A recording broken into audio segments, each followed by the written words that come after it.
de las teorías o de las clases más largas de la programación, vamos a tener que empezar. Primero, para presentarme, soy el doctor Mirko Villavicencio Carranza, soy nefrólogo, trabajo en el Hospital Nacional de Carlos Rafael y Martins, jefe del servicio de nefrología clínica. En la universidad, bueno, vengo trabajando desde el año 2022, desde el año 2012, ya van a ser más de 11 años enseñando.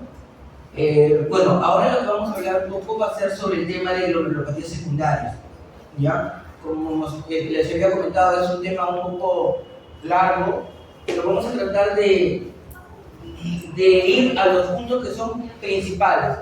El resto ya lo van a poder ustedes leer porque si no se pone todo un poco difuso.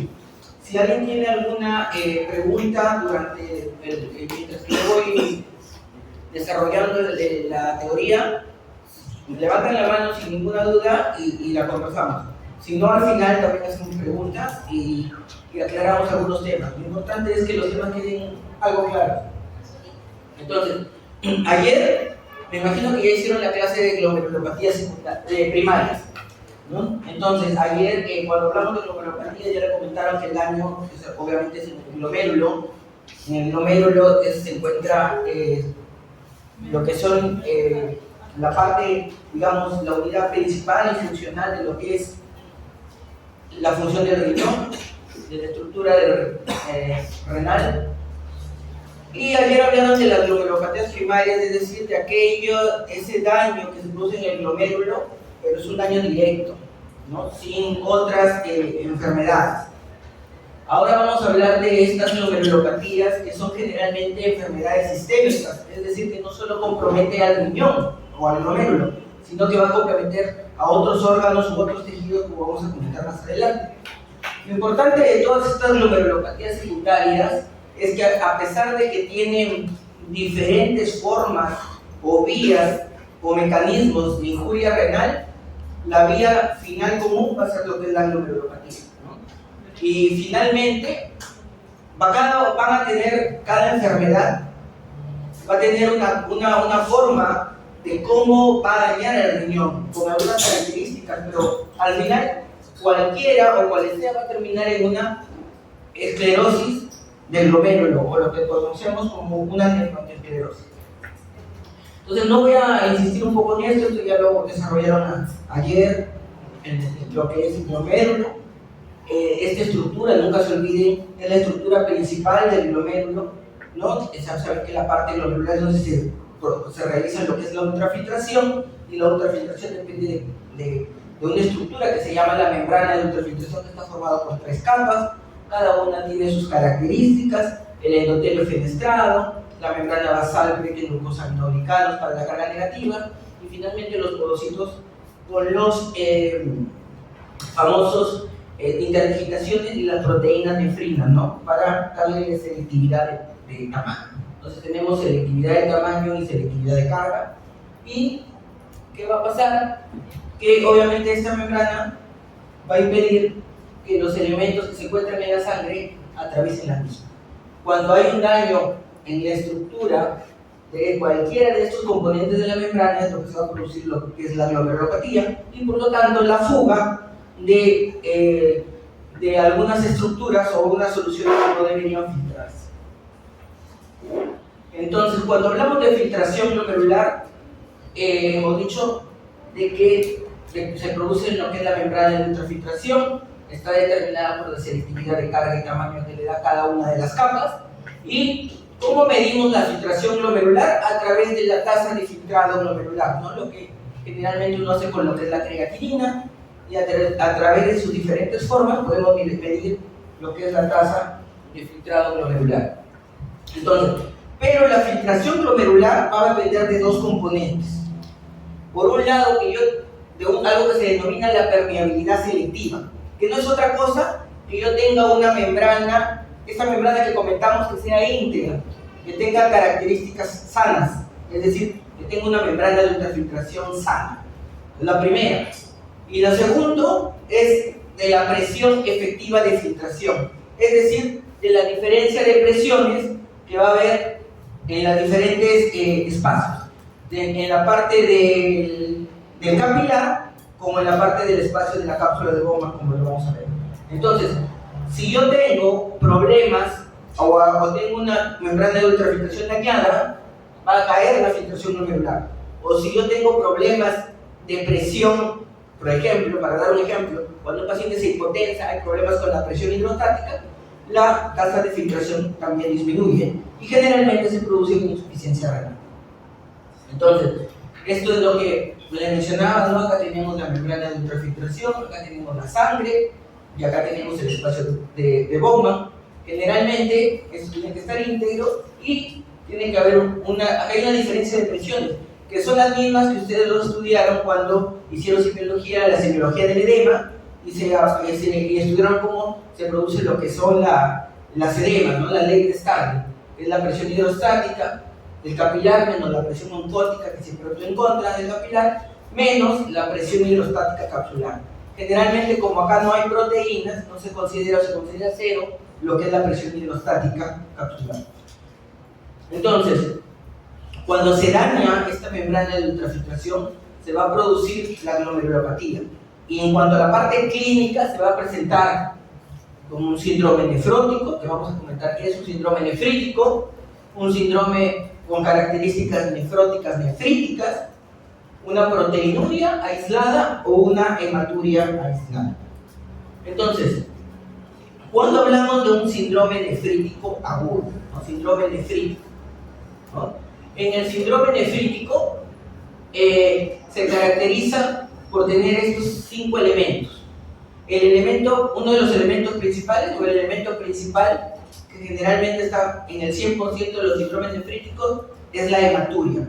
Pero es una hematuria glomerular, es decir, una hematuria donde hay eritrocitos deformados o hay cilindros eritrocitarios. Entonces, cuando ustedes tienen una hematuria, tienen que pedir porcentaje de keratocitos, antes de decir que la hematuria es de origen glomerular, porque podría ser también de la parte excretora. Entonces, tienen que catalogar que la hematuria sea glomerular. Lo segundo, para que caracterice un síndrome nefrítico, es que es brusco. Generalmente se produce de manera rápida, en días o semanas, y el paciente presenta una insuficiencia renal aguda y una oliguria, es decir, disminución del tercer volumen urinario. Como tercer componente, tenemos una proteinuria que denomina subnefrótica, ¿no? Menor a 3 gramos en 24 horas. Como cuarto componente tenemos el edema, ¿no? Y el quinto componente, lo que es la hipertensión arterial. Entonces, esta es la pentada clásica del síndrome nefrítico. Ahora, ese síndrome nefrítico agudo, ¿dónde se encuentra la lesión? En esas 3 capas que vimos el endotelio, la membrana basal y el podocito. Lo que se daña en un síndrome nefrítico es el endotelio. Entonces, es importante que ustedes lo tengan presente porque todo esto tiene que ver con el daño. Si tengo un daño en el endotelio, ustedes saben que los hematíes no deberían escapar a través de los poros del endotelio. Y es por eso que los hematíes comienzan a presentarse en este síndrome. ¿Por qué el paciente con un síndrome nefrítico agudo, a diferencia de un síndrome nefrótico, tiene una proteinuria menor? Porque como es la capa interna de la que se ha dañado, entonces todavía tenemos una membrana basal, todavía tenemos lo que es los podocitos, ¿no? Para que impidan la salida de las proteínas. Por lo tanto, no es una proteinuria tan grande como la proteinuria nefrótica que vamos a ver. Ahora, si se ha dañado, ¿qué les dije? Que si se daña la membrana de ultrafiltración, va a producir un daño del filtrado glomerular. Y es por eso que se explica la insuficiencia renal aguda. Se disminuye el filtrado glomerular, no se produce orina, oliguria y disminuye el filtrado glomerular. Es importante también caracterizar el edema y diferenciarlo del edema nefrótico, que vamos a ver. Este edema generalmente se produce, ¿por qué? Porque el paciente cuando tiene oliguria, hay un sistema, no sé si cuando han leído anatomía o cuando han leído fisiología, hay un sistema que se activa, que es el sistema renino-angiotensina-aldosterona, que capta que el paciente no está formando orina, Entonces trata de reabsorber sodio, por lo tanto se activa el sistema renina-angiotensina-aldosterona, y al reabsorberse el sodio jala agua y por lo tanto el paciente tiene un edema. Es un edema generalmente duro, es un edema congestivo, como inflamatorio, ¿no? Para diferenciarlo del edema blando, del edema laxo, del edema blanco que le caracteriza el síndrome nefrótico. Y finalmente, obviamente, hay un daño endotelial, hay sobrecarga de líquido porque se está reteniendo, el paciente comienza a tener un estado de hipertensión arterial. Entonces no se olviden, lo vamos a diferenciar luego del síndrome nefrótico. Entonces, cuando ustedes tienen uno de estos síndromes, es importante que ustedes vean la parte de cuál sería la causa más frecuente. Entonces, una parte importante es clasificarlo según la edad, ¿no? Según la edad es muy importante porque más o menos vamos a pensar cuáles serían las posibles causas. Cuando hablamos de síndrome nefrítico y nefrótico, las causas son vastas, son extensas, pero esto nos ayudaría a un poco compendiarlas.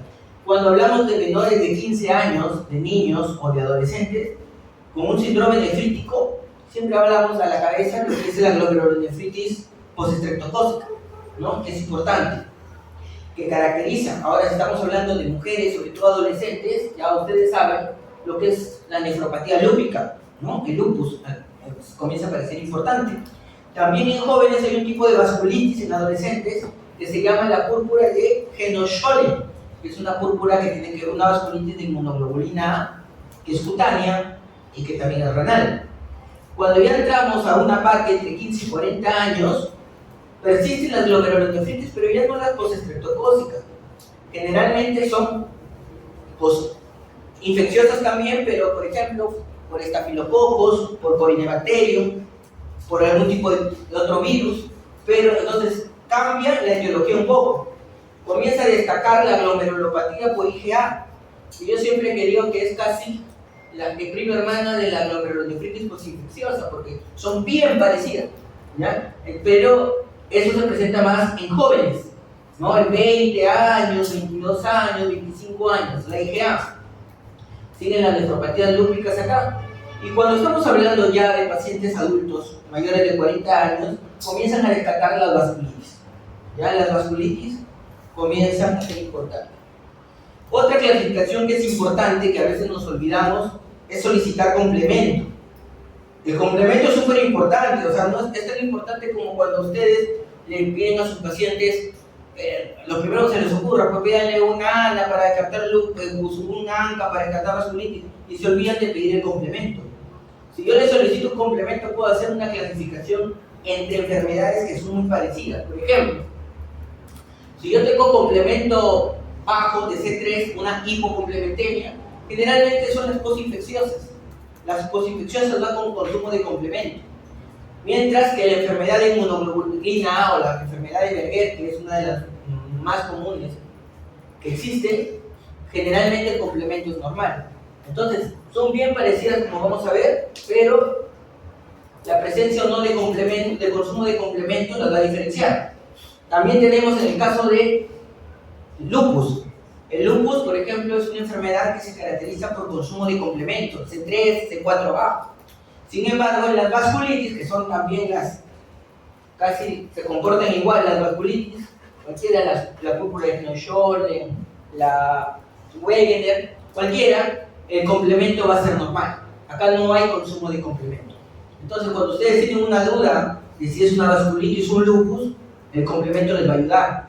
Si tienen una duda si es una postestreptósica o una enfermedad de Berger o de inmunoglobulina, que es lo mismo, el complemento les va a facilitar. Cuando hablamos de síndrome nefrótico, la cosa cambia.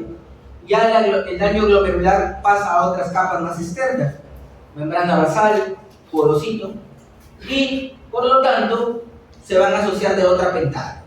Y esta pentada se caracteriza por proteinurias más importantes, superiores a 3 gramos en 24 horas. Son las capas más externas las que se han dañado, por lo tanto ya no hay nada que los detenga. Estas proteinurias obviamente van a producir hipoalbuminemias severas, ¿no? Hipoalbuminemias severas en los pacientes, está perdiendo albúmina y el paciente comienza a tener edemas. Este edema, a diferencia del síndrome nefrítico, es un edema por hipoalbuminemia, ¿no? Ya está de más explicar lo que son como la formación del edema. Entonces es un edema blanco, es un edema con fovea, ¿no? que uno aprieta y demora bastante tiempo. Y el cuarto componente es la hiperlipidemia, ¿no? Siempre es característico encontrar en el síndrome nefrítico hipertrigliceridemia, hipercolesterolemia, generalmente por pérdida de proteínas transportadoras, las famosas LDL, ¿no? Las lipoproteínas. Por pérdida de proteínas transportadoras, el paciente comienza a tener aumento de estos triglicéridos y colesterol. Ahora, finalmente, el quinto componente es la hipercoagulabilidad. El paciente, al estar perdiendo proteínas, dentro de esas proteínas, lo que se va a perder es la antitrombina. La antitrombina es una proteína, es un factor, un complemento del factor de coagulación, digamos, que se encarga de evitar que se encarga de hacer la lisis de los coágulos, ¿no? Antitrombina, su mismo nombre lo dice, evita los trombos. Al haber una pérdida de trombina, la hipercoagulabilidad, el paciente puede hacer trombosis. Mientras más hipoaluminemia, más riesgo de hipercoagulabilidad. Entonces no se olvide, en el síndrome nefrótico no va a haber alteración del tiempo de protrombina o tromboplastina, no va por ahí. O sea, no es necesario un perfil de coagulación para descortar esto. Lo que se pide generalmente, y si no hay en todos los hospitales, es lo que es la antitrombina. Entonces, esa es la otra pentada. Ahora, cuando un paciente viene con un síndrome nefrótico, se abre una gama de, imagínense, el diagnóstico diferencial es extenso, para mostrarles, ¿no? Es extenso. Entonces, cuando uno es residente de nefrología y comentan que en la emergencia ingresaba un paciente, todos quieren llevárselo a su piso, los de medicina interna, los nefrólogos, los reumatólogos, porque es un estudio bastante grande, es un estudio bonito, ¿ya? Bastante complejo para poder encargarnos de ver cuál es el diagnóstico diferencial. Miren, tenemos enfermedades sistémicas, dentro de las enfermedades sistémicas, las inmunológicas, lupus, tenemos lo que son las vasculitis, artritis reumatoide, ¿no? Tenemos también enfermedades metabólicas como la diabetes mellitus, tenemos enfermedades congénitas como la enfermedad de Fabry, que es una alteración genética de una enzima que se encarga de tener, cuando se pierde, se acumulan lípidos dentro de lo que son las células.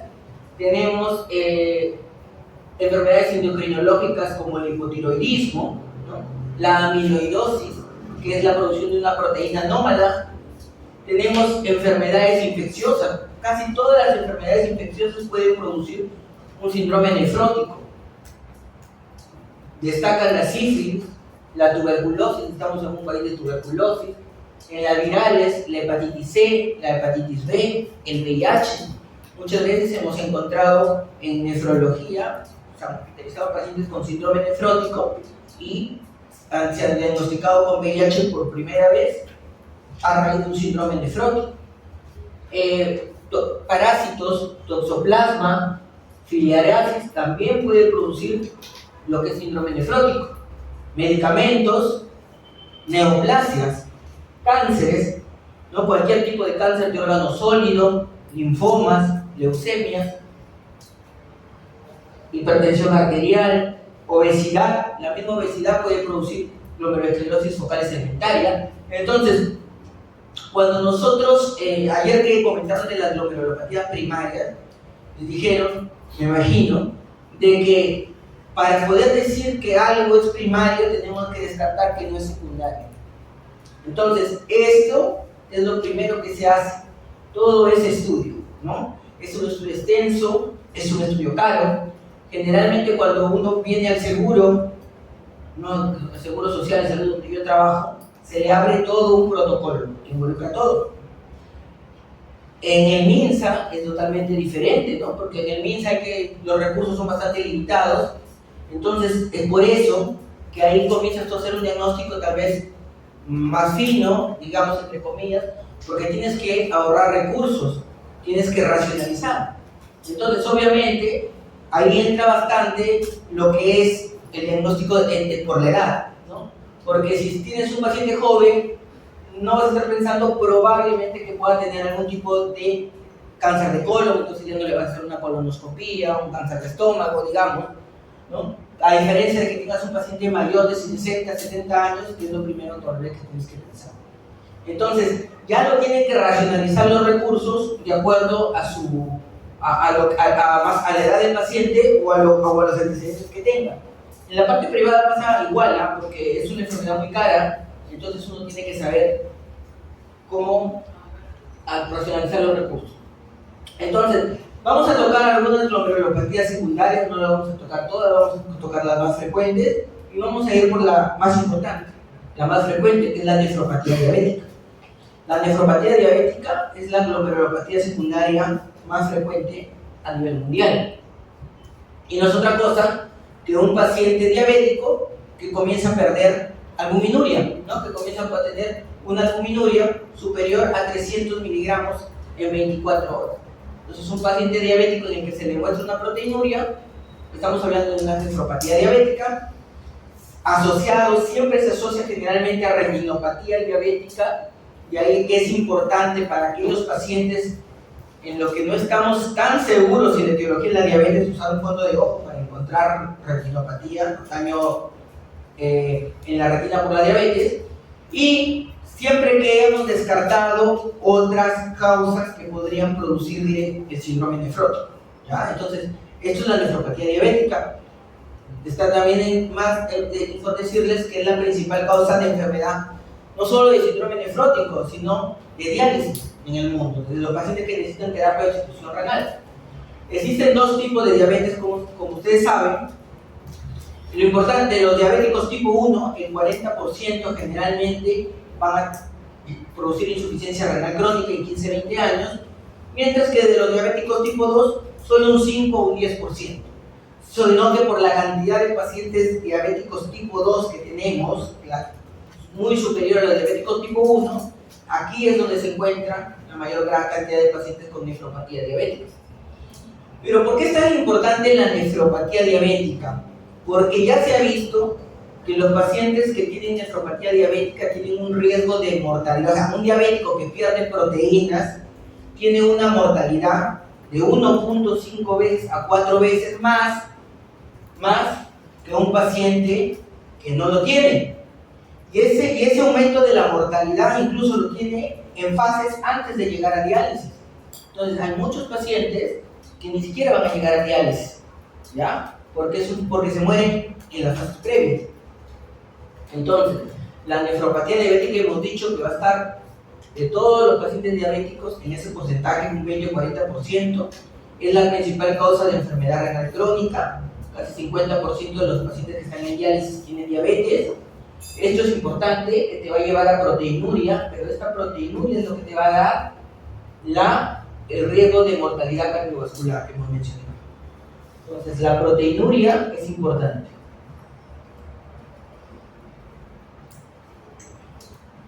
¿Cuáles son las condiciones que te predispone a que un paciente diabético tenga nefropatía diabética? O sea, no solo sea diabético, sino que empiece a perder proteína.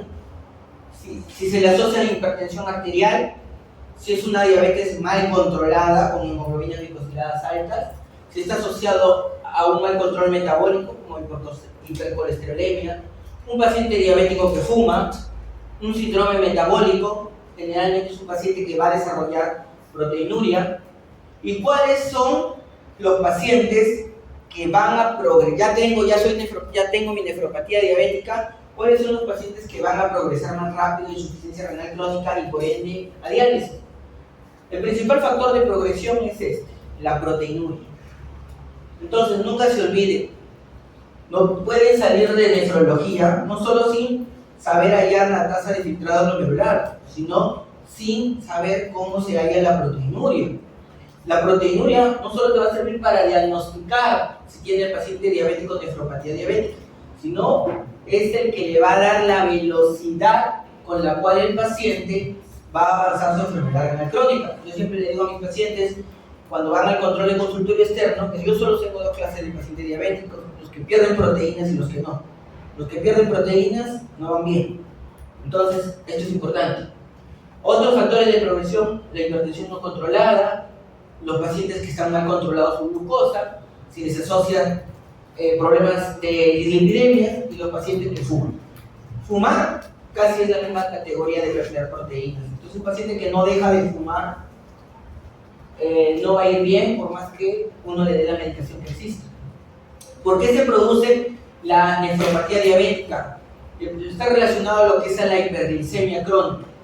La hiperglicemia, ¿qué produce? Va a producir, creo que lo vamos a ver en el siguiente. Cuando un paciente tiene hiperglicemia, lo que se va a producir es una producción de ciertos factores de crecimiento, especialmente lo que es la angiotensina 2. Ustedes saben que la angiotensina 2, aparte de ser un vasoconstrictor por excelencia, es un generador, es un profibrótico, digamos, es un profibrótico, ¿no? Entonces va a aumentar lo que es el factor de crecimiento fibroblástico, por lo tanto va a llevar a que el paciente tenga fibrosis tubulointersticial, glomerulosclerosis y engrosamiento arterial, y todo eso va a llevar a la insuficiencia renal. Entonces, por un lado, tenemos que la glucosa o la diabetes va a producir un mecanismo de hiperfiltración glomerular. Cuando se hiperfiltra, se produce mayor proteinuria, ¿no? Si yo tengo, me voy a mi glomérulo, me voy a la membrana de ultrafiltración al dibujo que habíamos mencionado.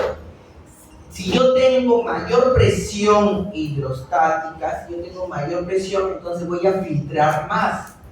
Entonces, si yo filtro más, vamos a hacer que las proteínas pasen de la sangre al espacio de Bowman y luego a los túbulos y luego a la orina, y esto va a comenzar a producir un daño tubular. Por otro lado, como hemos dicho, el factor de crecimiento va a producir hipertrofia de los podocitos, va a producir engrosamiento de la membrana basal. La membrana basal se comienza a dañar, se pone gruesa, se pone dura.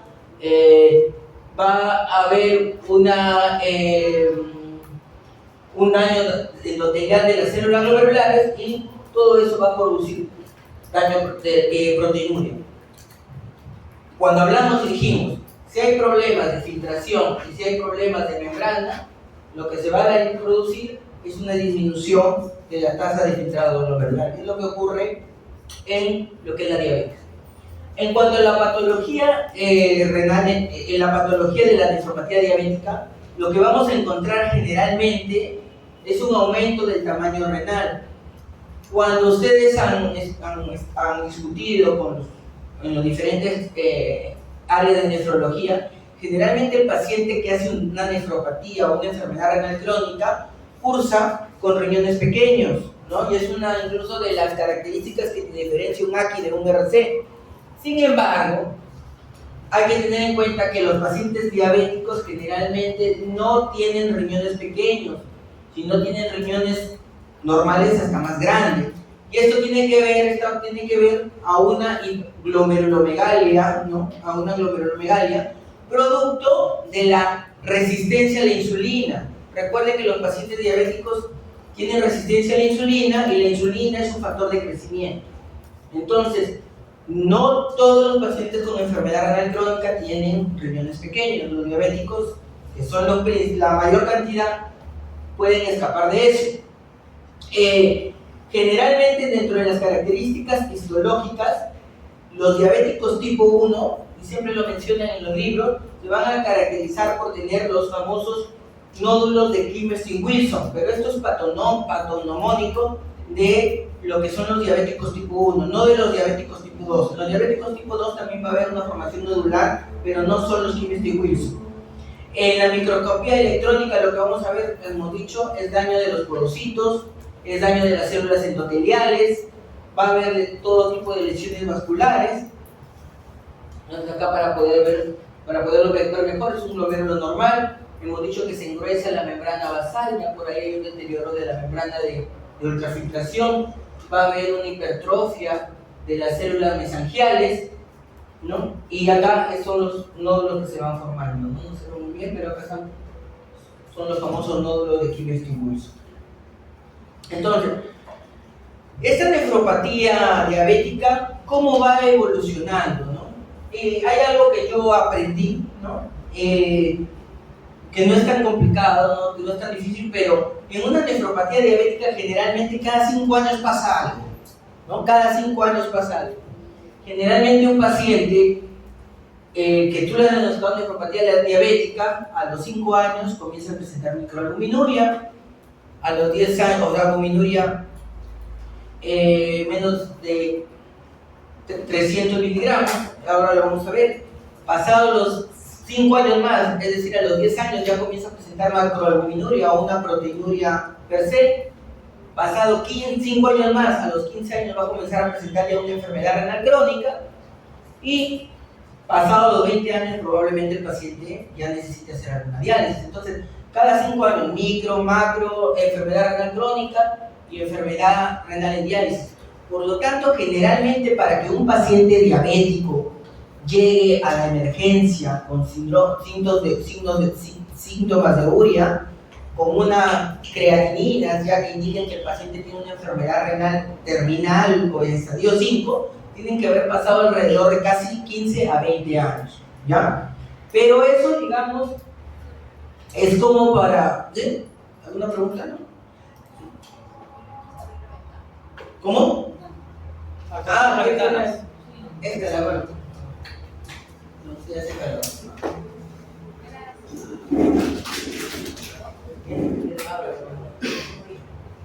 Ah, esto sale para arriba, creo, ¿no? Creo que esto es... Está bien, sí. Está bien, sí, sí, ¿No? ¿Todo? sí, sí, todo.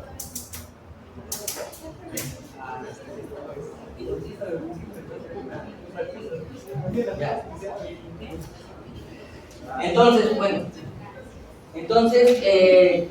como les decía, y como vamos a ver, cada 5 años van a pasar. Ahora vamos a ver el siguiente gráfico.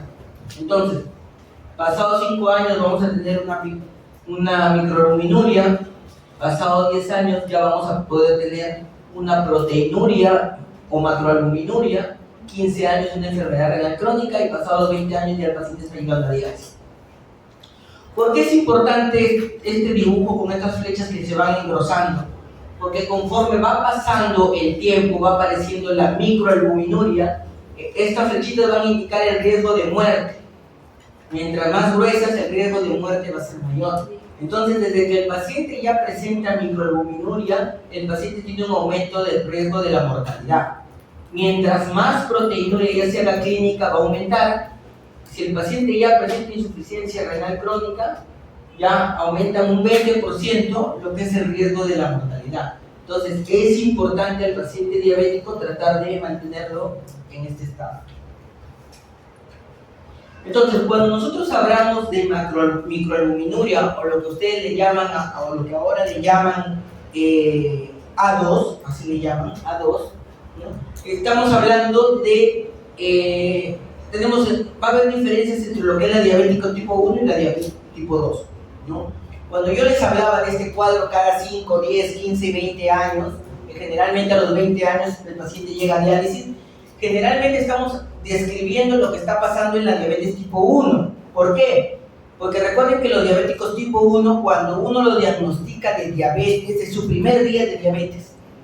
En cambio, en la diabética tipo 2, no es lo mismo. En la diabetes tipo 2, tú le has diagnosticado la diabetes, pero puede ser que ella ha tenido la enfermedad por muchos años no diagnosticada. Entonces, en un diabético tipo 2, realmente tú no sabes si la enfermedad comenzó hace 5 años, hace 8 años, hace 10, y eso que le había explicado no puede funcionar tanto. Entonces, cuando tengo un diabético tipo 1, como he dicho, generalmente la microalbuminuria empieza a los 5 años.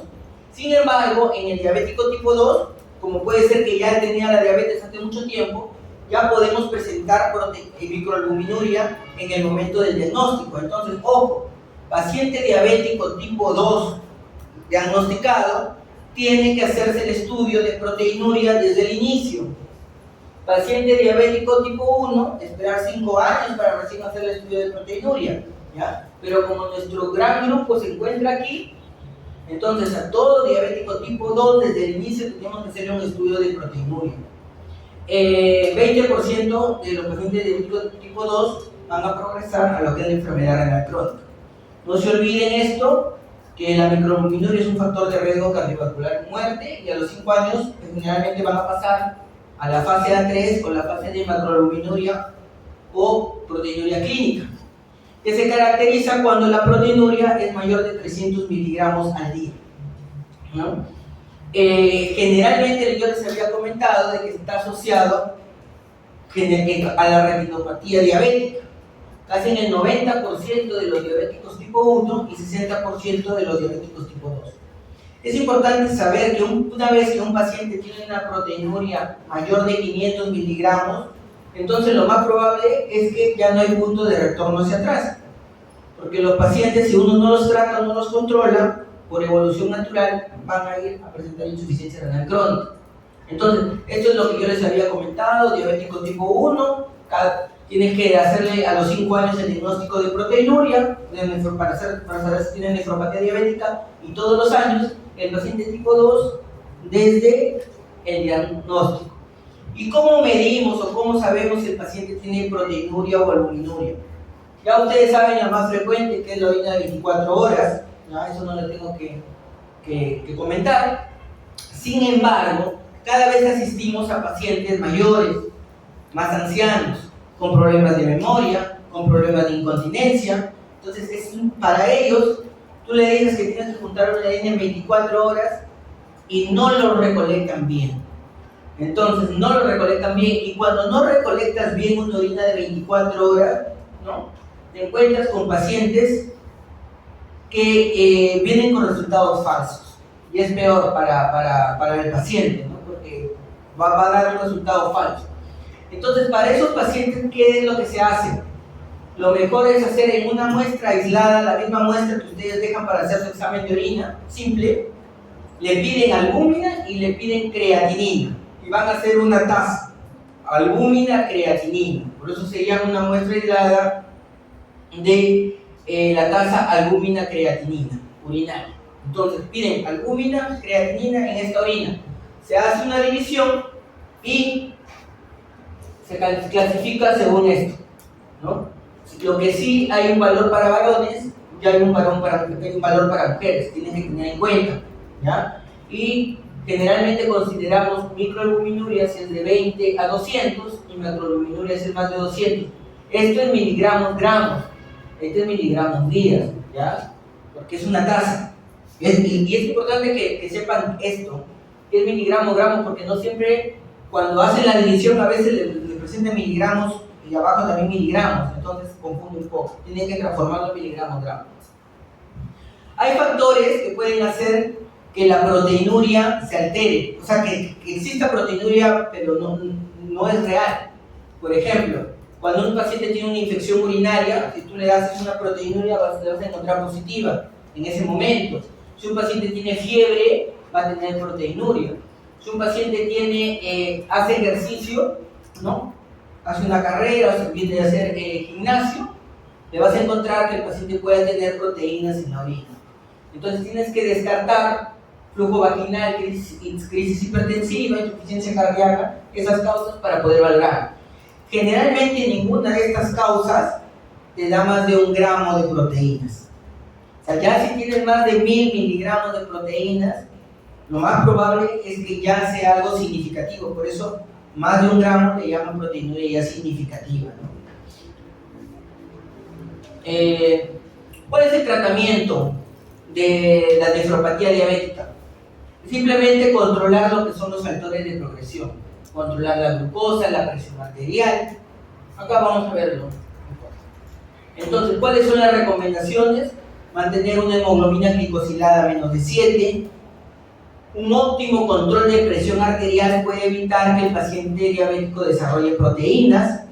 Mantener el LDL bajo, dejar de fumar, La dieta del paciente con nefropatía diabética tiene que ser hipoproteica, ¿ya? Tiene que ser baja en proteínas. Si tú le das una dieta muy rica en proteínas, va a terminar filtrando más y por lo tanto haciendo más proteinuria.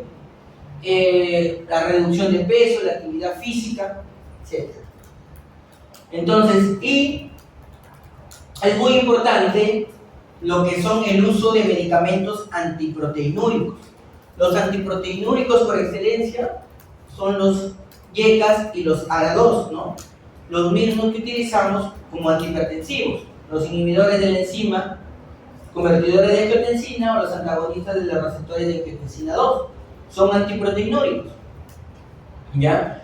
Entonces, el objetivo va a ser llegar a una proteinuria menor de 300 miligramos en orina de 24 horas. Y recuerden que estas drogas, al atacar a la angiotensina, son antihipertensivas, son antiproteinúricas y son antifibróticas, sobre todo especial en la diabetes, que dijimos que todo tenía que ver con la angiotensina 2. Entonces, todos los pacientes con nefropatía diabética deben tomar YECA o ARA2 independientemente de si son o no son hipertensos. Entonces no puede existir un paciente diabético que esté perdiendo proteínas que un YECA o un ARA2 no esté dentro de su pack de medicamentos, ¿ya? Así no sea hipertenso. Entonces, ustedes pueden pensar, doctor, pero si se le baja la presión al usar un YECA o un ARA2, que es el temor de muchos pacientes. Hay muchos pacientes que si no le explicas bien, la vecina le va a decir de que es un medicamento para la presión, y como el paciente no es hipertenso, no lo va a tomar y no lo termina tomando. Entonces tienes que explicarle que su función es diferente, le estás dando para evitar las proteínas. Entonces basta con un cuarto de una dosis normal o mitad de dosis para que tenga función antiproteinúrica y no antihipertensiva. Entonces no hay riesgo, temor de que el paciente se le baje la presión con una dosis, mitad de dosis o un cuarto de dosis. Si el paciente sí es hipertenso, obviamente tiene que formar parte de todo su set de medicación, agregarle todos los medicamentos antihipertensivos que se necesite para alcanzar los objetivos de la presión arterial. Ahora vamos a hablar de la glomerulonefritis aguda posinfecciosa. Entonces, cuando revisamos, dijimos que la posinfecciosa, sobre todo la posistreptocócica, era una enfermedad generalmente de niños y de adolescentes, y que generalmente ya en adultos había otros microorganismos diferentes a lo que son los estreptococos.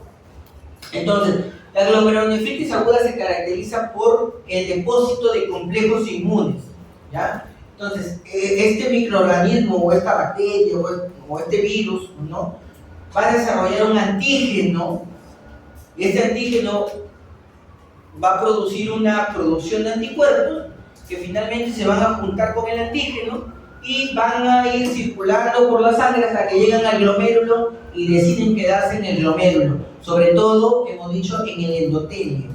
Se alojan en la célula endotelial, desencadenan una cascada inflamatoria, producen lesión endotelial. Entonces se caracteriza por depósito de complejos inmunes. La posistreptocócica es la más frecuente, o el estreptococo hemolítico, y como hemos comentado, se une el anticuerpo con el antígeno, va al glomérulo y se desarrolla toda una activación del complemento que va a producir una lesión de lo que es la membrana basal, un reclutamiento de células, ¿no?, una proliferación celular. Si lo ven, esos glomérulos están llenos de células, ¿no?, una glomerulonefritis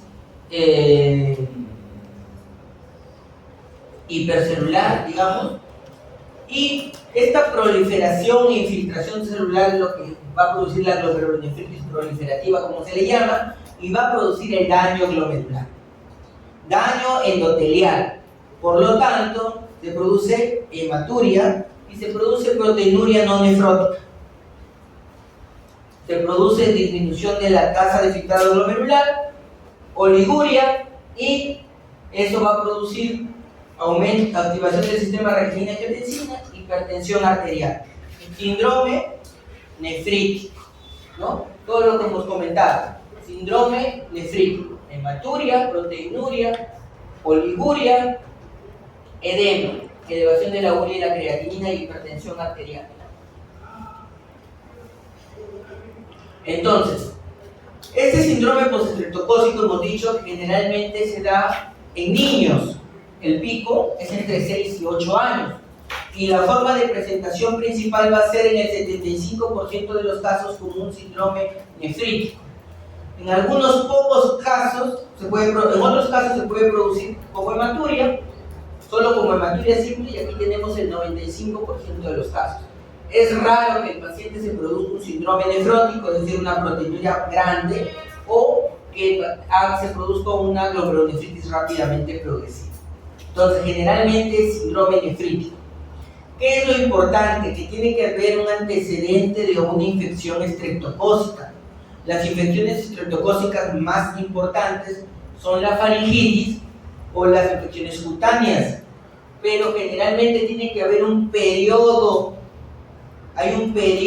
digamos, de latencia, digamos así, entre que el paciente tiene una faringitis, 2 semanas después comienza con la hematuria o con el síndrome nefrítico.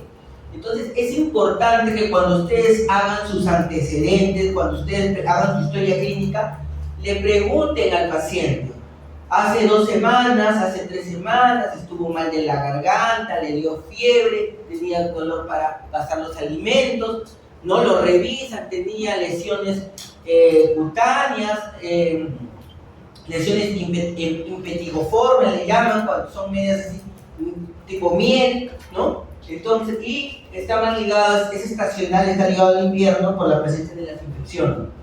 Entonces, no se olviden, existe un periodo de latencia de 1 a 3 semanas. Investiguen infecciones antes. Se caracteriza 100% de los pacientes sin hematuria, no puede haber un síndrome nefrítico sin hematuria. 90% tiene edema, y es un edema, como hemos dicho, ya he dicho las características, congestivo. Generalmente no va a la sarca el paciente, no tiene ascitis, no tiene derrame pleural, a diferencia del síndrome nefrótico. 70% de los pacientes tienen hipertensión arterial, y esto es lo más grave. O sea, si el síndrome nefrítico se presenta tan brusco, tan rápido, que el paciente se descompensa, entonces es tórpido. Tú ves a un niño de 6, 7, 8 años, que el niño deja de orinar, que le falta el aire, se está llenando de agua, que el paciente está con unas hipertensiones, puedes verlo hasta convulsionar a los niños. Entonces es aparatoso, ¿ya? Es aparatoso. Sus principales complicaciones son la parte pulmonar y la parte nerviosa. Entonces, el 90% de los pacientes tienen C3 bajo. ¿Se acuerdan que le comenté que la hipocomplementemia era característica de la postestreptocócica? Y es transitoria, generalmente en 8 semanas ya se recupera. 90% de los pacientes tienen antistreptolicina, que es un marcador que se solicita en sangre, suero, ¿ya? Antistreptolicina. Ahora, como estamos hablando de niños, la presentación del síndrome nefrítico es clara. Generalmente no se realiza una biopsia renal. Lo que se trata de hacer es controlar las complicaciones, controlar la presión arterial con antihipertensivos, controlar el exceso de agua, ¿no? A través de diuréticos. Ya, si bien es cierto, el cuadro se presenta de una manera aparatosa, si el paciente llega a tiempo al hospital y si se controla, el pronóstico es benigno, eso es lo bueno, en casi el 95% de los casos. O sea, menos del 5% te puede producir un daño crónico a largo plazo de enfermedad renal. El tratamiento, como hemos dicho, es básicamente sintomático. Aquí quería comentarles, antes de pasar, que por ejemplo yo les comenté que esta tenía unas características muy parecidas a la enfermedad de inmunoglobulina A o la enfermedad de Berger. La enfermedad de Berger también es estacional, ¿ya? También se produce en invierno, se debe a la inmunoglobulina A, generalmente es precedido por una infección, pero generalmente es una infección tipo respiratoria o una enfermedad digestiva, pero no hay periodo de latencia. Es decir, el paciente está con faringitis, está con hematuria. El paciente está con un problema de diarrea, está con hematuria, ¿no? Y con todo el síndrome nefrítico. Entonces, es en el momento, no hay periodo de latencia. En la enfermedad por inmunoglobulina A no hay consumo de complemento. No hay consumo de complemento. Se presenta generalmente en adultos jóvenes a partir de 20 años y el pronóstico también es benigno. Estos pacientes con inmunoglobulina A, por ejemplo, hay varios pacientes que tengo que generalmente cada vez que llega el invierno van a la consulta porque comienzan a orinar nuevamente sangre, no hacen hematuria macroscópica, la mayoría de ellos. Pero si no está asociado a proteínas, ¿ya? Si no está asociado a proteínas, el curso va a ser benigno, no va a requerir biopsia renal, simplemente controles, hasta encontrar que no se asocia a proteínas. Es tan importante descartar en todas las glomerulopatías que no haya proteinuria. Nefropatía lúpica. La nefropatía lúpica, que digamos es el prototipo de todas las enfermedades por depósito de inmunocomplejos, ¿no? O lo vamos a definir en un paciente que tiene lupus, que ya tiene el diagnóstico de lupus, ¿no? Tal vez tuvo un lupus cutáneo, tal vez tuvo un lupus gástrico, tal vez tuvo un lupus por anemia, no sé, le diagnosticaron lupus y comienza a presentar problemas de proteinuria y hematuria, ¿no? Entonces, un paciente que comienza a tener proteínas más de 500 miligramos en 24 horas, cilindros hemáticos, crenocitos, hematurias, es considerado una nefropatía lúpica y necesita una biopsia renal. Un paciente que todavía nadie sabía que era lúpico, obviamente tenemos que demostrarlo con un ANA, con anti-DNA, con complemento y hacer una biopsia renal compatible. Entonces hemos dicho que es el prototipo de las enfermedades con inmunocomplejos circulantes y se caracteriza, la enfermedad de lupus, creo que todavía no han llevado ustedes reumatología, pero en la enfermedad de lupus se caracteriza porque es una pérdida de la autotolerancia inmunológica. ¿Qué quiere decir? Que nuestro organismo es tan sabio para reconocer lo que es de uno y lo que es ajeno, ¿no? Por ejemplo, cuando ingresa una bacteria, lo reconoce y lo ataca. O cuando, por ejemplo, nosotros en nefrología que hacemos el trasplante, cuando le colocamos el riñón de un donante a un receptor, si no le bajamos las defensas, si no le damos los inmunosupresores, lo atacan porque es algo ajeno.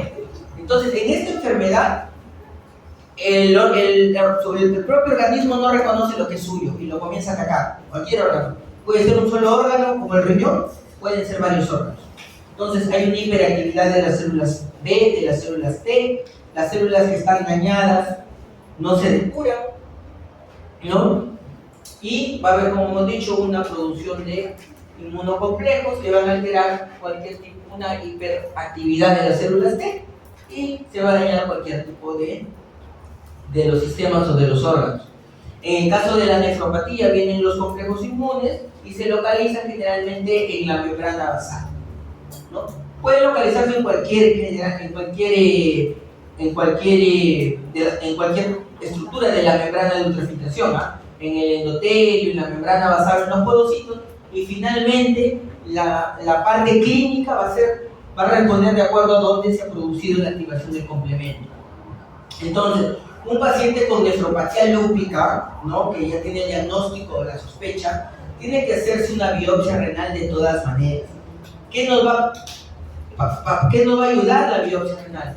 Primero, confirmar el diagnóstico, ¿ya? Que es una enfermedad renal por lupus. Segundo, que va a identificar qué clase de nefropatía lúpica es. Tenemos hasta 6 clases de nefropatía lúpica. Cada una da síntomas diferentes y cada una se trata de manera diferente. Es importante, como digo, porque va a permitir establecer cuál es el tratamiento de acuerdo a la clase. Y finalmente, hacer una biopsia es importante para el pronóstico, porque no solo nos va a decidir esta es clase 1, clase 2, 3, 4, sino nos va a decir si las lesiones son agudas o son crónicas. Las lesiones agudas se recuperan las lesiones crónicas son irreversibles, es decir, mientras más cronicidad, el camino a la enfermedad renal crónica es más rápido.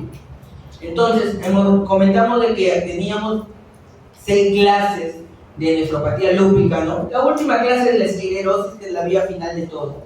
Pero estas son las 6 clases, ¿ya? La primera clase es la mesangial mínima, generalmente no se presenta nada en el microscopio óptico. La segunda es la proliferativa mesangial, generalmente solo va acompañado de hematuria, ¿ya? Va a haber solo una expansión mesangial leve. Ya comenzamos en la clase 3 a presentarse ya las alteraciones principales del lupus. La 3 es la nefropatía lúpica focal.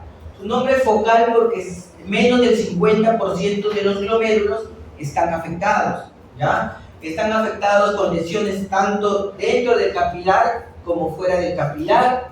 Hay depósitos de inmunocomplejos debajo del endotelio y, como hemos dicho, es necesario decir si las lesiones son activas o las lesiones son crónicas. Cuando hablamos de la clase 4, que es la más florida, la que tiene clínicamente, la que tiene el peor pronóstico, la que da la mayoría de síntomas, estamos hablando de la nefropatía lúpica difusa, la clase 4, ¿ya? La clase 4 es la más agresiva. La clase 4 obviamente es la más agresiva porque están afectados más del 50% de los glomérulos, ¿no? También existen depósitos subendoteliales, pero ya comienzan a haber algunos depósitos patognomónicos, por ejemplo, que le llaman en asa de alambre, es decir, comienza a engrosarse también la membrana basal, va a producirse acá síntomas de células de cariorexis o núcleos celulares afectados, síntomas de necrosis celular, y también vamos a tener que dividirlo entre si las lesiones son activas o crónicas. La clase 5 es la nefropatía la lúpica membranosa, donde la afectación es básicamente en el engrosamiento de la membrana, basal, ¿ya? Y finalmente, bueno, todos van a lo que es la esclerosis. Entonces, esto es lo que yo le llamaba que generalmente se hace un índice de biopsia, porque uno tiene que ver si las lesiones son agudas o crónicas. Agudas, mejor pronóstico. El tratamiento más agresivo para tratar, tienes más oportunidad para rescatar más riñón. Lesiones crónicas, el paciente llama y el pronóstico es malo, el tratamiento también va a ser más conservador. Entonces, ¿cuáles son las principales, por ejemplo, signos de actividad aguda, ¿no? Tenemos, por ejemplo, las semilunas celulares, tenemos lo que es la necrosis de los túbulos, tenemos inflamación intersticial. ¿Qué cosa nos va a decir si es crónico?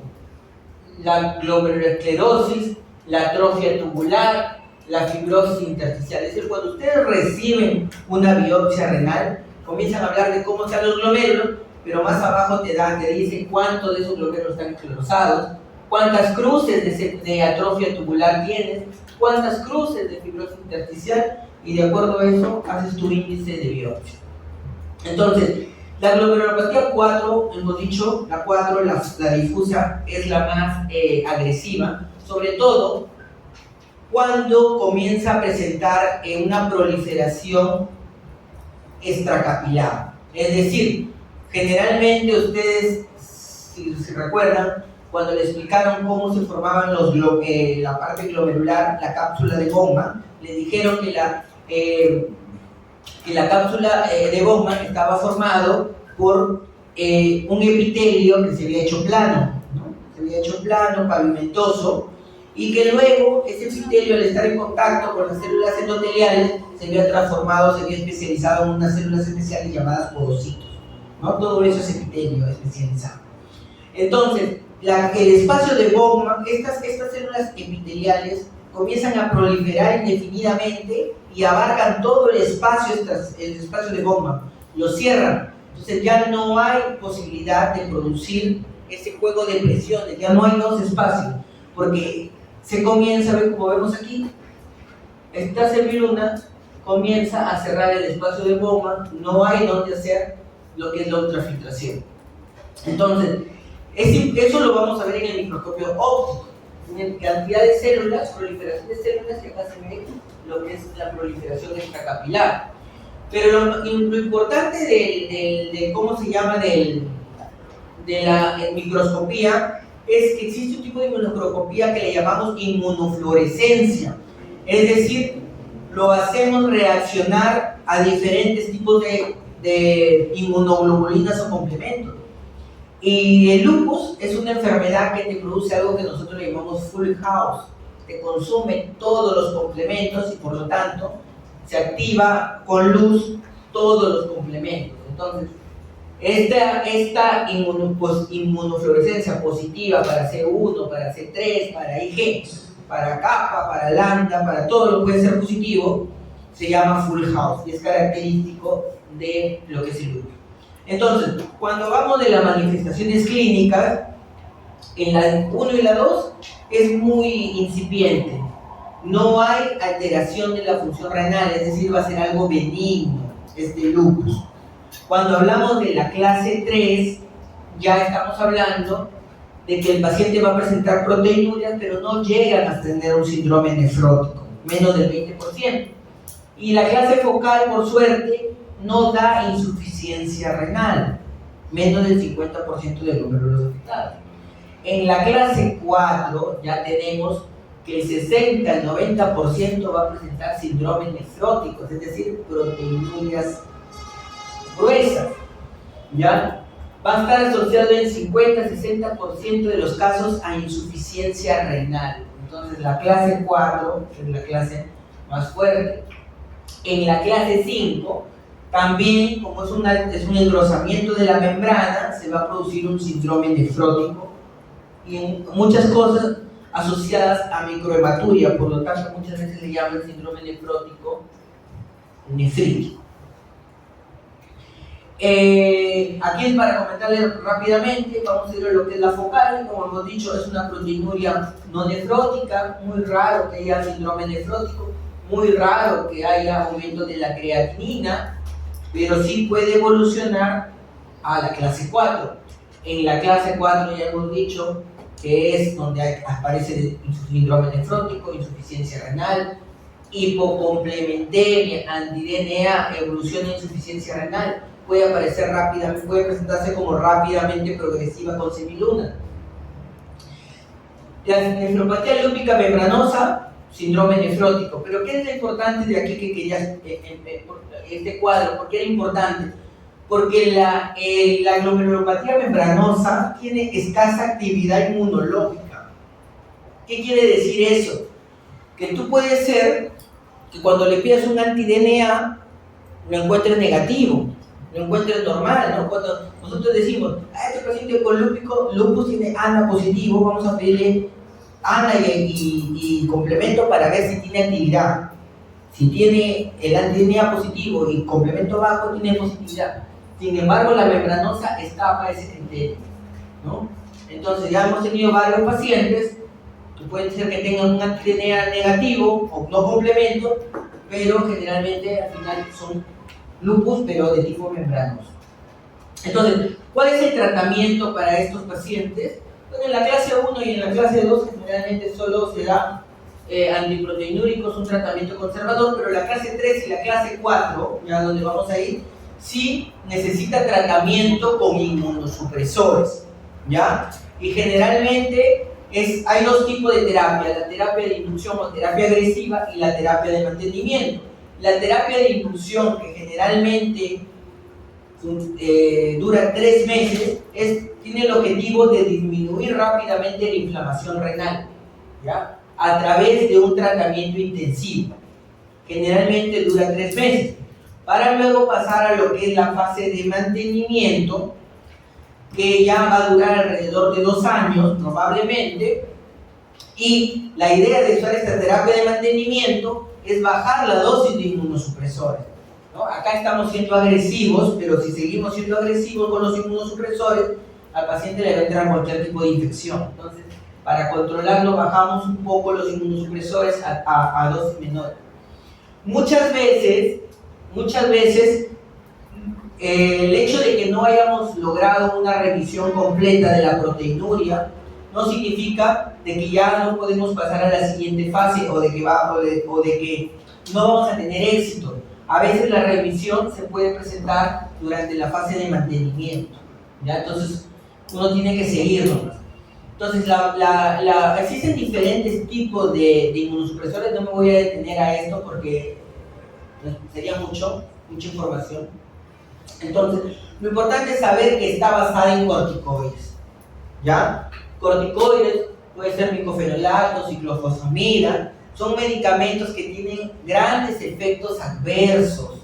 Entonces, esta terapia de inmunosupresión, terapia de lupus, tú puedes tratar de salvar el riñón, pero le puede ingresar una neumonía hospitalaria, le puede producir una pielonefritis o un acceso renal u otra cosa, y al final el paciente termina falleciendo como consecuencia de los inmunosupresores. Entonces, uno tiene que evaluar bien a su paciente, tiene que desfocalizarlo antes. Desfocalizarlo quiere decir ver que no tenga una infección asintomática, un acceso dental, una sinusitis, ¿no? Una infección urinaria asintomática, entonces una tuberculosis en el pulmón, no sé. El paciente tenemos primero que descartar que tiene infección, le ponemos los que son los medicamentos, periodo de 3 meses y luego pasan ya a una terapia de mantenimiento hasta los 2 años. En la terapia de mantenimiento, ya la prednisona comienza a tener una dosis bajita, ¿no? Al inicio es de 1 por kilo, imagínate, si tú pesas 60 kilos, 60 miligramos, ¿ya? Entonces, después bajas al mantenimiento, la idea es quedarte con menos de 10 miligramos, con micofenolato o aciatropina, y la remisión generalmente es a los 2 años. Entonces, ¿cuál va a ser el pronóstico? El pronóstico de la 4 es la que tiene el peor pronóstico, ¿no? Tiene una sobrevida renal, o sea, de que el paciente no llegue a diálisis solo del 60%, 40%, si no hacemos nada, van a llegar con el tiempo a diálisis. Entonces, es la de peor pronóstico. A los 10 años pueden progresar a enfermedad renal crónica estadio 5. Y este cuadro, por ejemplo, que me parece importante, es para ver aquellos pacientes que no se hizo un estudio, en donde aquí están los pacientes que se trataron y lograron reducir sus proteínas a la mitad, ¿no? Ni siquiera llegaron a una revisión total, o sea, al objetivo menos de 500. Se quedaron probablemente con 800, 1 gramo, pero a menos de la mitad con lo que empezaron. Miren la sobrevida comparado con aquellos que no respondieron. Entonces, los que no respondieron, la sobrevivencia, la llegada a diálisis fue mayor.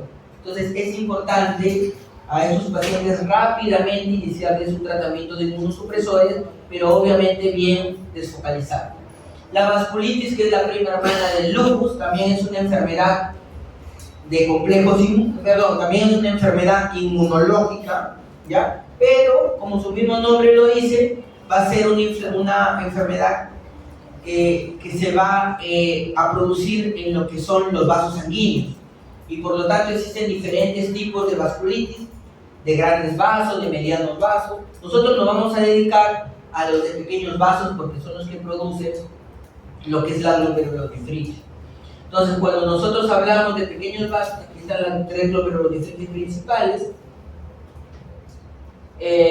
Generalmente todas se producen glomerulonefritis, ¿no? Pero muchas de ellas, de las vasculitis, no solo se producen, no solo alteran, digamos, al endotelio de los riñones, de los vasos sanguíneos de los riñones, sino también de los pulmones, sobre todo, y se produce el famoso síndrome pulmón-riñón.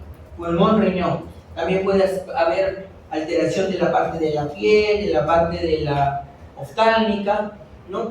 Y estas enfermedades, estas vasculitis de pequeños vasos, como también se llaman, se denominan también las famosas vasculitis tipo ANCA, ¿no? Porque se desarrolla aquí un anticuerpo activador de neutrófilos, que es el famoso ANCA, ¿no? Y este ANCA, generalmente hay dos tipos de ANCA, el ANCA MPO y el ANCA PR3, que van a diferenciarlos si es una poliangitis microscópica de una de Wegener. Vamos a ver en la siguiente. ¿Qué es importante aquí? Que esta enfermedad se conoce también no solo por ANCA, sino que es pausoinmune. ¿Qué quiere decir pausoinmune? Que a diferencia de lupus, aquí no hay depósitos de inmunocomplejos, ¿ya? No hay depósitos de inmunocomplejos, eso lo diferencia con el lupus. Hay también una alteración del sistema inmunológico, pero por activación de estos anticuerpos, que van a activar los neutrófilos, y van a esos neutrófilos producir un daño. Entonces, la pérdida de tolerancia de estas células T y células B, como ocurrió con el lupus, va a hacer que se produzcan estos ANCA, ¿no? Que van a activar a los neutrófilos. Estos neutrófilos van a ir a la membrana de ultrafiltración, especialmente al endotelio, y van a producir una activación del complemento y una activación de células, principalmente neutrófilos y macrófagos.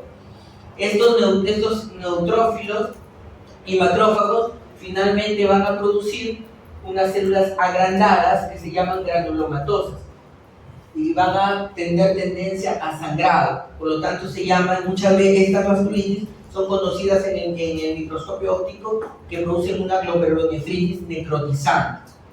Entonces dicen acá, causa necrosis del tejido, formación de fibrina, y las células se transforman en células gigantes multinucleares.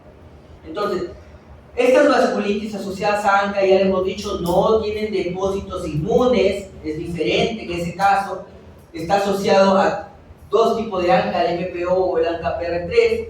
El ANCA-MPO tiene que ver con la colingitis microscópica, el PR3 tiene que ver con la de Wegener, la granulomatosas de eosinofílica es otro tipo que ahorita lo vamos a comentar. Lo cierto es que todos producen glomerulonefritis necrotizante, ¿ya? Todos producen glomerulonefritis necrotizante.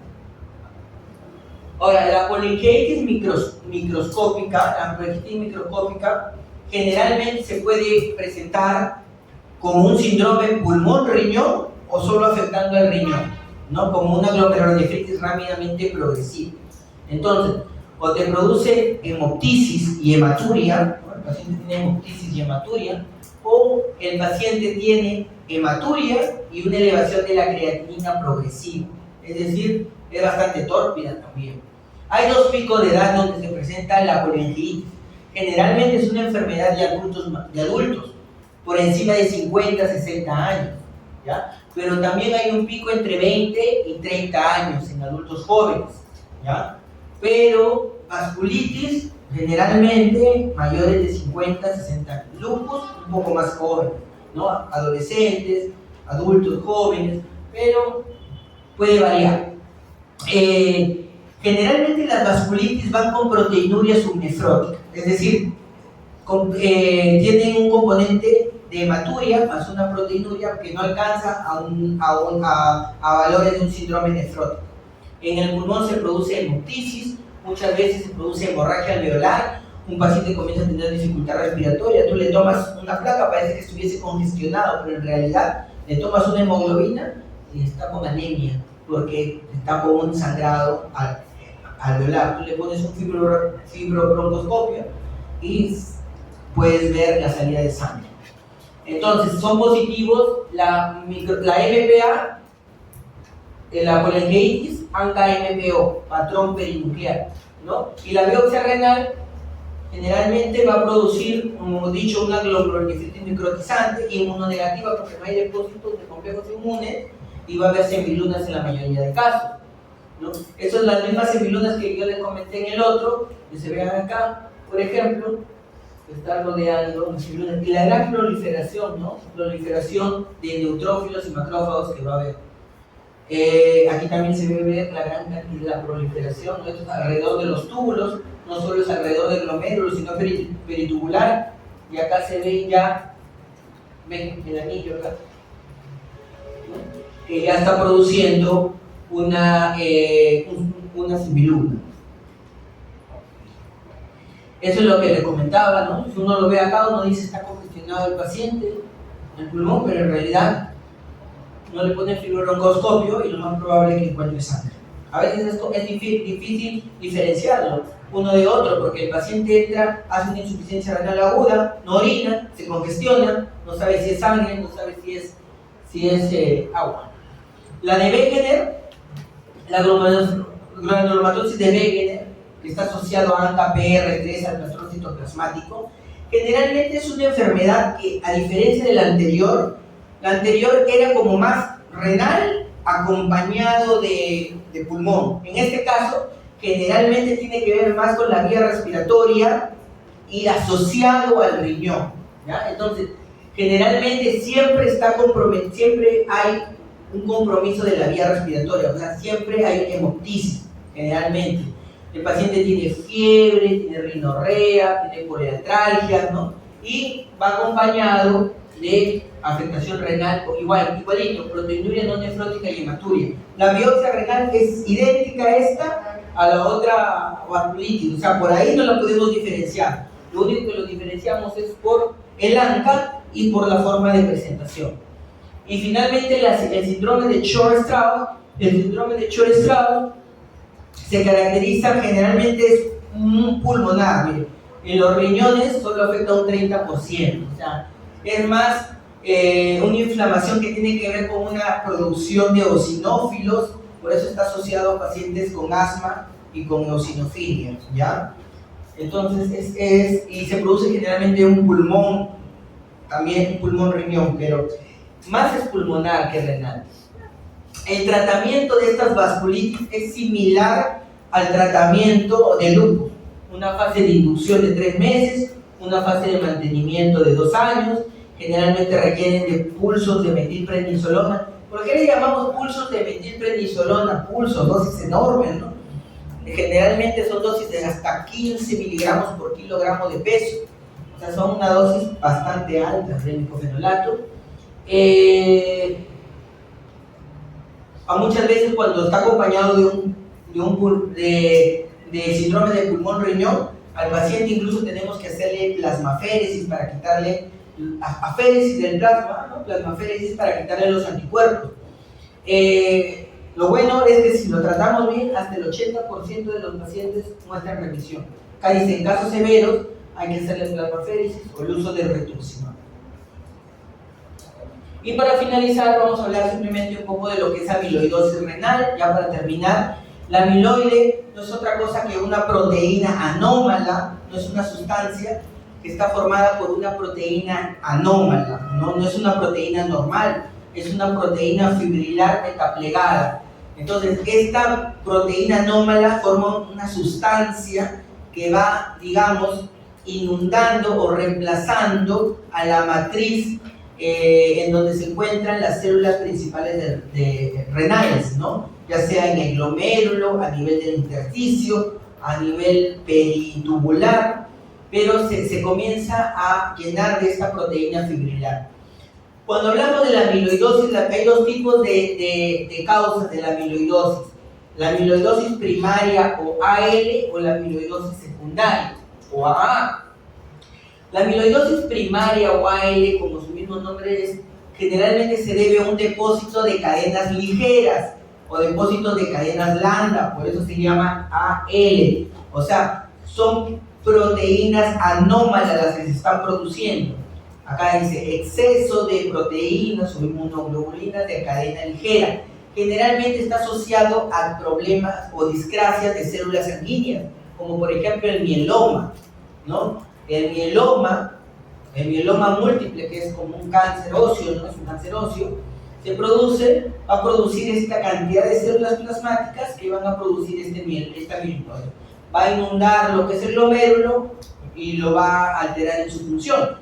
O también, si no es AL, lo que se da es cuando un paciente tiene un proceso crónico no manejado bien, ya sea un proceso crónico pero inflamatorio, que muchas veces es infeccioso. Por ejemplo, un paciente que tiene una osteomielitis, ¿no? Nosotros que tenemos pacientes renales, podemos tener pacientes que tienen infecciones de catéter. No las curamos bien, no las tratamos bien, hacen infecciones de lo que es el hueso, ¿no? Osteomielitis, y esa osteomielitis crónica puede llevar a amiloidosis secundaria. Los pacientes con tuberculosis una tuberculosis que fue mal tratada en su momento, probablemente tiene como resultado que el paciente tenga bronquiectasias crónicas y esa inflamación crónica va a producir amiloidosis. Pacientes con artritis reumatoide, también sinusitis crónica, etcétera, pueden producir amiloidosis. Entonces hay dos tipos de amiloidosis: por discrasia de células sanguíneas, AL, o por procesos inflamatorios infecciosos crónicos. Creo que, ¿por qué es importante esto? Porque la amiloidosis se manifiesta como un síndrome nefrótico, pero no cualquier síndrome nefrótico. De todos el síndrome nefrótico, la amiloidosis, digamos, es la que te produce la mayor cantidad de proteínas que hay. Pacientes con 18 gramos de proteínas, o sea, 18.000. Pacientes con 30 gramos de proteínas. Entonces, generalmente tiene que haber amiloidosis. Cuando ustedes tienen un paciente con síndrome nefrótico, ya hemos dicho que el síndrome nefrótico más de 3 gramos, pero cuando tienen un paciente con más de 12, 14 gramos, hay tres componentes, tres enfermedades que hay que pensar: diabetes, membranosa primaria, amiloidosis. ¿Ya? Entonces, al tener tantas proteínas, su pronóstico es pobre. 70% de los pacientes generalmente ingresa a diálisis. Entonces, histológicamente vamos a ver un depósito de este material amorfo, de esta proteína, de una manera nodular. Entonces, se caracteriza porque en el microscopio óptico va a tener un color rojo Congo positivo, pero cuando le damos la luz polarizada, se va a hacer un color tipo verde manzana, ¿no? El color verde manzana a la luz polarizada. A la coloración PAS generalmente es negativa. Entonces, ¿cómo diagnosticamos la amiloidosis? Se tiene que diagnosticar con una biopsia renal. Cuando un paciente ingresa con un síndrome nefrótico, tenemos que descartar que no sea una amiloidosis. ¿Qué le pedimos? Estamos pensando que el paciente puede tener una discrasia de células sanguíneas, un mieloma. Tenemos que pedir un proteinograma electroforético en sangre, un proteinograma electroforético en orina, unas proteínas de Benson-Jones en orina. Si estamos pensando que el paciente puede tener por un proceso infeccioso o inflamatorio crónico, hay formas indirectas, por ejemplo, sin llegar a la biopsia renal, de poder saber, de poder avanzar. Entonces sacamos un poquito de grasa alrededor del abdomen, ¿no? Hacemos un pequeño corte, sacamos un poquito de grasa y ahí vamos a encontrar depósitos de amiloide. Antes también se hacía de lo que es la mucosa yugal, un raspadito y se podía ver. Son todas fases previas a la biopsia renal que al final va a requerir el paciente. Yo creo que esa es la última. No sé si tienen alguna pregunta más. No sé si tienen alguna pregunta.